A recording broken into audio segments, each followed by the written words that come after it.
Suami Zaskia Sungkar, Irwansyah sedang menjalani isolasi mandiri pasca positif terpapar COVID-19.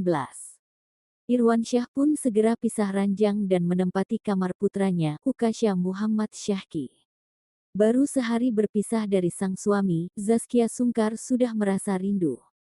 Kakak Siren Sungkar ini pun hanya bisa melihat aktivitas Irwansyah melalui monitor kamera pengawas atau CCTV.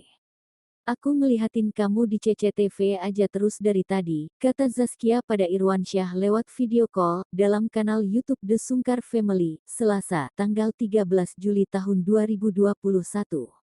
"Iya, tapi aku nggak bisa lihat kamu di kamar," Irwansyah menimpali. Irwansyah juga mengungkapkan kerinduannya pada anak semata wayangnya. "Nanti kalau papi sudah sembuh, sudah negatif lagi, papi gendong kamu ya," tuturnya.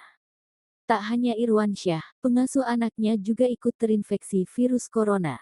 Keadaan ini membuat Zaskia Sungkar harus mengasuh anaknya seorang diri. Kendati demikian, Zaskia Sungkar bersyukur karena dirinya dinyatakan negatif, sebab sampai saat ini ia masih memberikan ASI kepada putranya. "Aku bersyukur banget Allah masih kasih aku negatif. Aku mikirnya kalau sampai positif Ukasha gimana kan harus ngasih ASI," ungkapnya. "Sampai udah mikir plan B, kalau sampai positif, nanti berarti gue pumping aja apa gimana."